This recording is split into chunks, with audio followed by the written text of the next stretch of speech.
Movie के start में हमें एक लड़का दिखाया जाता है जिसका नाम रिचर्ड था। वो अपनी टीम के साथ फुटबॉल मैच खेल रहा था, तभी दूसरी टीम का मेंबर उस पर अटैक करता है और उसको गिरा देता है, जिस पर रिचर्ड को बहुत ज्यादा गुस्सा आता है और रिचर्ड भी उसको बुरी तरह से मारने लगता है, जिसकी वजह से वहाँ पर सभी लोग डर जाते हैं। और इसके बाद हम नेक्स्ट सीन में रिचर्ड और उसकी बेस्ट फ्रेंड लिसा को देखते हैं। और जब वो दोनों बातें कर रहे थे तो रिचर्ड खुद पर कंट्रोल नहीं कर पाता और वो एक वेयरवुल्फ में चेंज हो जाता है और वो लिसा को जख्मी करने की कोशिश करता है, जिससे डरकर लिसा वहाँ से भाग जाती है। और फिर जब नेक्स्ट मॉर्निंग रिचर्ड जागता है तो उसको पता चलता है कि उसने अपने पेरेंट्स को भी मार दिया है, जिससे रिचर्ड काफी ज्यादा इमोशनल और दुखी हो जाता है और वो फिर से एक बार दोबारा वेयरवुल्फ में बदल जाता है। तभी वहाँ पर उसकी फ्रेंड लिसा पुलिस को लेकर आ जाती है और रिचर्ड वहाँ से भाग जाता है और हर तरफ ये न्यूज फैल जाती है कि रिचर्ड ने अपने पेरेंट्स को मार दिया है और सबको अलर्ट कर दिया जाता है कि रिचर्ड एक बहुत ही खतरनाक लड़का है और उसने अपने पेरेंट्स को भी मार दिया है। और फिर पुलिस रिचर्ड को ढूंढने लगती है और हमें पता चलता है कि जब पूरे चांद की रात होती है तो रिचर्ड खुद पर कंट्रोल नहीं कर पाता और इसी वजह से वो एक वेयरवुल्फ में बदल जाता है। और इसके बाद रिचर्ड को पता चलता है कि उसके पेरेंट्स ने उसको अडॉप्ट किया था। ये जानकर रिचर्ड को बहुत ही ज्यादा अजीब लगता है और इस बात का रिचर्ड को अंदाजा भी नहीं था। इसके बाद रिचर्ड जा रहा होता है और वो देखता है कि रास्ते में दो लड़के एक लड़की को मार रहे हैं, तो वो लड़की रिचर्ड से हेल्प मांगती है। तब रिचर्ड उस लड़की को छोड़ने के लिए कहता है, लेकिन वो लोग उसकी बात को इग्नोर कर देते हैं और रिचर्ड को वहाँ से जाने के लिए कहते हैं। और ये सब सुनकर रिचर्ड को बहुत ज्यादा गुस्सा आ जाता है और वो दोबारा से एक वेयरवुल्फ बन जाता है और अब रिचर्ड उन दोनों आदमियों को मार देता है। ये सब देखकर वो लड़की बहुत ज्यादा डर जाती है और वहाँ से भाग जाती है। इसके बाद रिचर्ड एक बार में जाता है, वहाँ पर वो एक आदमी जॉन से मिलता है और जॉन भी एक आम इंसान नहीं था, वो भी एक वेयरवुल्फ था। और अब रिचर्ड को ये बात पता चल गई थी कि वो अकेला ही वेयरवुल्फ नहीं है, लेकिन रिचर्ड खुद पर कंट्रोल नहीं कर सकता था और अब वो यही बात जॉन से पूछता है और जॉन उसको कहता है कि ये बात तुम्हारे पेरेंट्स ने तुम्हें नहीं सिखाई। और ये सुनकर रिचर्ड उसको बताता है कि मैं अडॉप्टेड हूँ, मैंने कभी भी अपने असल पेरेंट्स को नहीं देखा। और अब रिचर्ड को ये बात कंफर्म हो गई थी कि उसके जैसे और भी लोग हैं और अब वो जॉन से अपना असल एड्रेस मांगता है,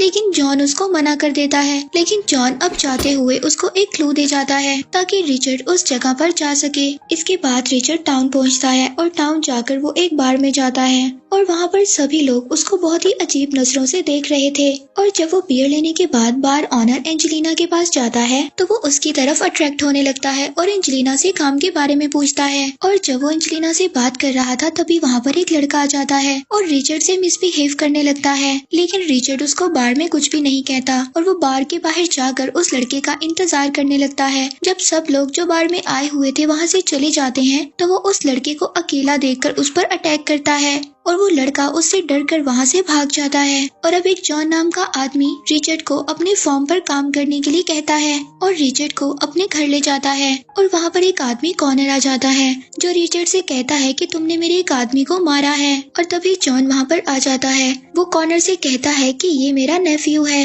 और कहता है कि बार में तुम्हारे आदमियों की गलती थी। और ये सुनकर कॉर्नर वहाँ से चला जाता है। और फिर नेक्स्ट डे रिचर्ड को एक वुल्फ की लाश मिलती है और जॉन उसको कहता है कि ये किसी वुल्फ का काम है जो ऐसे ही जानवरों का शिकार करते हैं। और फिर रात को रिचर्ड को बार में जाते हुए एक लड़का मिलता है, वो उसको कहता है कि मैं तुम्हारा दूसरा कजन हूँ और वो रिचर्ड को कॉर्नर से बचने के लिए कहता है, लेकिन दूर खड़ा कॉर्नर उनको ही देख रहा था। लेकिन वो लड़का ये सब कहकर वहाँ से भाग जाता है और तभी रास्ते में कॉर्नर के आदमी उसको पकड़ लेते हैं और वो उसको कहते हैं कि तुमने रिचर्ड को क्या क्या बताया है। और वो लड़का कॉर्नर को बताता है कि मैंने रिचर्ड को सिर्फ इस टाउन से बाहर जाने और एंजेलिना से दूर रहने के लिए कहा है। और तभी कॉर्नर उसको कहता है कि तुमने मेरे बारे में भी रिचर्ड को कुछ बताया है, क्योंकि मैंने उस वक्त अपने नाम को भी सुना था। और अब कॉर्नर उस लड़के को वहाँ से भाग जाने के लिए कहता है और कहता है कि अगर तुम भाग गई तो ठीक, वरना हम लोग तुम्हारा शिकार कर लेंगे। और फिर कॉर्नर के सभी लोग उस लड़के का पीछा करते हुए जंगल में चले जाते हैं। और तभी जब रिचर्ड वापस आ रहा था तो उसको उस लड़के की आवाज सुनाई देती है, इसीलिए अब रिचर्ड भी जंगल की तरफ आ जाता है। और जब रिचर्ड जंगल में आता है तो वहाँ पर उसको एंजेलिना मिलती है। एंजेलिना उसको बताती है कि कॉर्नर और उसके आदमी एक आदमी का शिकार कर रहे हैं। और जब वो दोनों ये देखते हैं कि कॉर्नर के आदमी उस आदमी को नोच नोच कर खा रहे हैं, और अब रिचर्ड एंजेलिना के साथ उसके घर ही आ जाता है और उसी की न्यूज देखने लगता है। और तभी उसको देखकर जॉन की वाइफ उसको गले लगा लेती है और ये देखकर रिचर्ड काफी ज्यादा हैरान होता है। और यहाँ पर जॉन उसको बताता है कि तुम्हारी मदर मेरी बहन की बेटी है जो कि एक प्योर ब्लड थी, और जब उसको कॉर्नर ने देखा तो वो उसको पसंद आ गई थी, और जब वो शादी के लिए कॉर्नर के साथ नहीं मानी तो कॉर्नर ने उसके साथ बदतमीजी की, और तुम उसी कॉर्नर के बेटे हो, यानी कि कॉर्नर तुम्हारा बाप है। और जॉन उसको ये भी बताता है कि तुम्हारी मदर के मरने की खबर तुम्हारे नाना ने हर जगह पर फैला दी थी, लेकिन वो मरी नहीं थी, उन्होंने उसको एक रूम में छुपा दिया था, और ऐसा उन्होंने इसलिए किया था ताकि कॉर्नर तुम्हारी मदर तक कभी ना पहुंच सके। और फिर जब तुम पैदा हुए तो हमने तुम्हें किसी को गोद दे दिया, और इसी वजह से तुम्हारी मदर ने उसी महीने सुसाइड कर ली। और तुम्हारी मदर के मरने के बाद कॉर्नर और ज्यादा खतरनाक हो गया, उसने और ज्यादा लोगों को काट कर वुल्फ में बदल दिया, और फिर उसने वेयरवुल्फ की एक टीम बना ली, और वो उन्हीं लोगों के साथ मिलकर अब दूसरे लोगों का शिकार करता है। लेकिन ऐसे वेयरवुल्फ प्योर ब्लड वेयरवुल्फ के सामने बहुत ज्यादा कमजोर होते हैं, और तुम एक प्योर ब्लड वेयरवुल्फ हो। और अब इससे ये बात पता चलती है कि कॉर्नर को एक प्योर ब्लड लड़की चाहिए, और इसके बाद वो बदले में कभी भी किसी को नुकसान नहीं पहुंचाएगा। और अब पूरे टाउन में एंजेलिना ही ऐसी लड़की थी जो इस चीज के लिए तैयार थी, और वो खुद ही अपने आप को कॉर्नर के हवाले करना चाहती थी, और वो ये बात रिचर्ड को भी समझाने की कोशिश करती है। और रिचर्ड उसको कहता है कि हम सब एक जानवर की तरह हैं, और मैंने अपने पेरेंट्स को भी मार दिया है। तभी एंजेलिना रिचर्ड को बताती है कि एक रात मेरे फादर बहुत ज्यादा शराब पीकर आए और उन्होंने मेरी माँ को मार दिया, लेकिन जब वो सुबह उठे तो वो ये चीज देखकर बहुत ज्यादा दुखी थे, और तभी उन्होंने अपना गला काटकर सुसाइड कर ली। और अब रिचर्ड उससे पूछता है कि ये कोई पावर है या कोई कर्ज है। तभी एंजेलिना उसको कहती है कि अगर हम इस चीज पर कंट्रोल कर लें तो ये किसी ब्लेसिंग से कम नहीं है। और अब रिचर्ड अपने आप से एंजेलिना को दूर रहने के लिए कहता है ताकि वो एंजेलिना को कोई नुकसान ना पहुंचा दे, पर एंजेलिना इस बात से उसको मना कर देती है। और फिर रात को अगले दिन जॉन के घर प्योर ब्लड वेयरवुल्फ इकट्ठा होते हैं, और वो सभी लोग भी ये चाहते थे कि एंजेलिना को कॉर्नर को दे दिया जाए, लेकिन रिचर्ड इस बात से इनकार कर देता है, और वो अकेला ही कॉर्नर का सामना करने के लिए जंगल में निकल जाता है। और अब वो कॉर्नर के पास पहुंचकर उसको कहता है कि मैं उसी औरत का बेटा हूँ जिसके साथ तुमने गलत किया था। और यहाँ पर कॉर्नर उसको कहता है कि मैं तुम्हें चांस देता हूँ जैसे मैं सभी लोगों को देता हूँ, और रिचर्ड को यहाँ से भाग जाने का कहता है। और अब ये सब सुनकर कॉर्नर को बहुत ज्यादा गुस्सा आता है, वो अपने सभी आदमियों को रिचर्ड के पीछे भेज देता है, और रिचर्ड जंगल में जाकर उसके सभी आदमियों को मार देता है। और फिर कॉर्नर और उसके आदमी रिचर्ड को घेर लेते हैं और उसको बहुत ज्यादा मारने लगते हैं, जिसकी वजह से रिचर्ड बहुत ज्यादा चिल्लाता है। और अब रिचर्ड की आवाज सुनकर एंजेलिना भी जंगल की तरफ भागने लगती है, और अब कॉर्नर यहाँ पर रिचर्ड को मारने वाला था, तभी रिचर्ड अपने पंजों से उस पर अटैक कर देता है और वहाँ से भाग जाता है। और फिर जब रिचर्ड आगे जाके देखता है तो वहाँ पर काफी ज्यादा गहरी खाई होती है, और अब रिचर्ड के पास कोई और रास्ता नहीं था, और अब रिचर्ड खाई में कूद जाता है जिससे वो बहुत ज्यादा इंजर्ड हो जाता है। और अब इसके बाद उसको पहले वाले जॉन की झलक दिखाई देती है जो उसको उठने के लिए कहता है, और अब रिचर्ड किसी तरह उठकर जंगल में वापस जाता है। वहाँ पर उसको एंजेलिना मिलती है जो उसको घर ले आती है, और अब जॉन रिचर्ड को उठने के लिए कहता है और कहता है कि यही रास्ता है जिससे तुम ठीक हो सकते हो, लेकिन रिचर्ड उठ नहीं पाता। और जॉन एंजेलिना को इशारा करता है और एंजेलिना रिचर्ड के पास जाती है, और जिसकी वजह से रिचर्ड की बॉडी में चेंजिंग होने लगती है और रिचर्ड हील होने लगता है।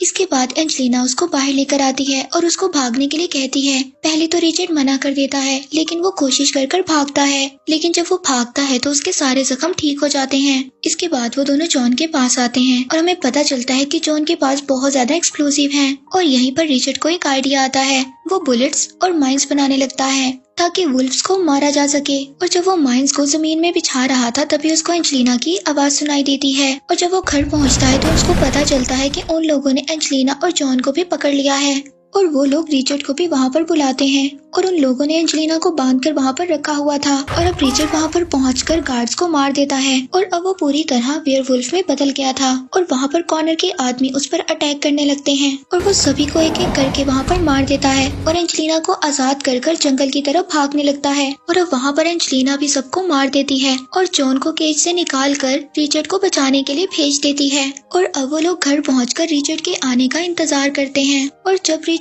घर पहुँचता है तो वहाँ पर कॉर्नर के आदमी भी आ जाते हैं, और वो उनको वापस जाने के लिए कहता है। ये सुनकर कॉर्नर को गुस्सा आ जाता है और वो अपने आदमियों को रिचर्ड को नीचे लाने के लिए कहता है, लेकिन जॉन वहाँ पर फायर कर देता है जिससे कॉनर के काफी ज्यादा आदमी मर जाते हैं। तभी कॉनर को एक फार्म हाउस से रिचर्ड की आवाज सुनाई देती है और जब कॉनर अपने आदमियों के साथ फार्म हाउस में आ जाता है तो वहाँ पर रिचर्ड उस फार्म हाउस के दरवाजे को बंद कर देता है और वहाँ पर जॉन फायरिंग कर देता है जिससे वहाँ पर एक बहुत बड़ा ब्लास्ट होता है और अब कॉनर के बाकी बचे हुए आदमी भी मर गए थे। लेकिन कॉनर बच जाता है और रिचर्ड पर अटैक कर देता है और अब रिचर्ड उससे फाइट करता है और उसको नीचे गिरा देता है। तभी जॉन उसको शूट करने वाला था लेकिन रिचर्ड जॉन को मना कर देता है और वो कॉनर से कहता है कि तुमने बहुत ज्यादा बुरे काम किए हैं इसीलिए तुम्हें मरना होगा। और तभी कॉनर उसको बताता है कि मैंने तुम्हारी माँ के साथ कभी भी कुछ बुरा नहीं किया, हम दोनों एक दूसरे को पसंद करते थे, लेकिन जब तुम्हारे नाना ने तुम्हारी माँ की मरने की झूठी खबर को फैला दिया उस वक्त से मैं बहुत ज्यादा टूट गया था क्योंकि मैं तुम्हारी माँ से बहुत ज्यादा प्यार करता था और इसी चीज ने मुझे बहुत ज्यादा बुरा इंसान बना दिया था। और तभी वहाँ पर पहले वाला जॉन आ जाता है जो रिचर्ड को क्लब में मिला था और वो बताता है कि मैं कॉनर से पहले से ही बदला लेना चाहता था क्योंकि इसने मुझे टाउन से बाहर निकलवा दिया था लेकिन मैं इसको कभी भी हरा नहीं सका। और जब मेरे भाई ने मुझे रिचर्ड के बारे में बताया तो मैंने रिचर्ड के पेरेंट्स को मार दिया और जिससे ये बात फैल गई कि रिचर्ड ने ही अपने पेरेंट्स को मारा है और रिचर्ड को वो शहर छोड़कर इस टाउन में आना पड़ा। और अब ये सुनकर रिचर्ड को बहुत ज्यादा गुस्सा आता है और वो जॉन को मारने लगता है और जॉन रिचर्ड को एक पंच मारता है जिससे रिचर्ड नीचे गिर जाता है। और जब कॉनर उसको ऐसा करने से मना करता है तो वो जॉन कॉनर का बुरी तरह से गला काट देता है जिससे कॉनर भी वहीं पर मर जाता है। और अब जॉन रिचर्ड को भी मारने की कोशिश करता है तभी वहाँ पर दूसरा जॉन आकर रिचर्ड को बचा लेता है और वो जॉन वहाँ से भागने लगता है लेकिन रिचर्ड उसको रोक लेता है। और जॉन स्मोकिंग कर रहा था तभी रिचर्ड उसकी सिगरेट को लेकर जमीन में फेंक देता है और उसकी बिछाई हुई माइंस में आग लग जाती है और अब रिचर्ड खुद जॉन से दूर हो जाता है और उस सिगरेट की वजह से वो माइंस फट जाती हैं और जॉन मर जाता है। और इसके बाद हम नेक्स्ट सीन में देखते हैं कि रिचर्ड और एंजेलिना टाउन से बाहर जा रहे थे तो जॉन उनको आखिरी बचे हुए प्योर ब्लड की लिस्ट देता है और इस लिस्ट में उन सबके नाम थे जो कि एक प्योर ब्लड वेयरवुल्फ थे। और इसी के साथ ये मूवी यहीं पर एंड हो जाती है।